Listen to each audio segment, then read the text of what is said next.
wanted to use really sure.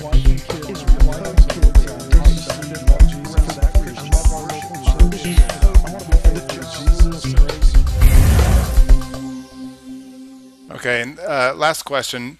So you've looked at all the data basically that's available with regard to this question.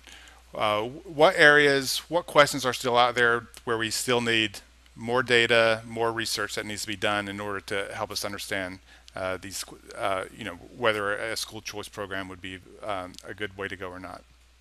Well, clearly, we do need more data. And I think that maybe even more than data per se, meaning data with that, existing apart from school choice programs, what I think we ought to do is launch more experiments on school choice where we can really examine very closely what is taking place. Because the reality is there are very few experiments happening in the country right now along the lines that I've just mentioned. You have Milwaukee, Cleveland, and after that it gets relatively thin. You do have some states trying to incorporate school choice a little bit, but it's taking some time. And so really we need some states who are willing to take the step forward and do some experimental programs on school choice to see if it works. And that is school choice, including faith-based schools, because in essence, the meta-analysis I did largely examines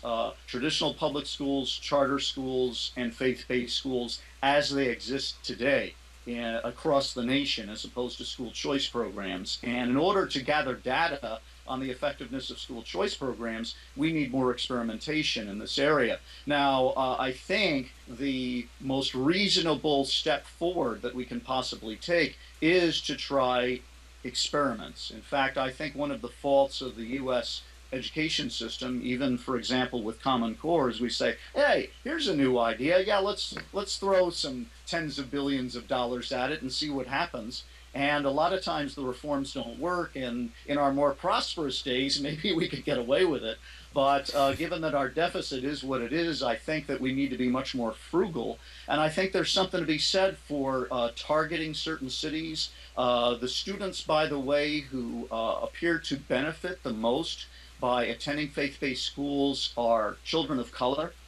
The academic gains made by African Americans and by Latinos and by low SES students is significantly more than for white students and high SES students. So what I would suggest is target maybe 15 or 20 cities across the country, have a system of school choice that especially is accessible to those who do not have many options, good options with school, who are of low socioeconomic status, and then let's see how it works over the next 5 years. And I think the data that we could accrue from that would be very, very valuable.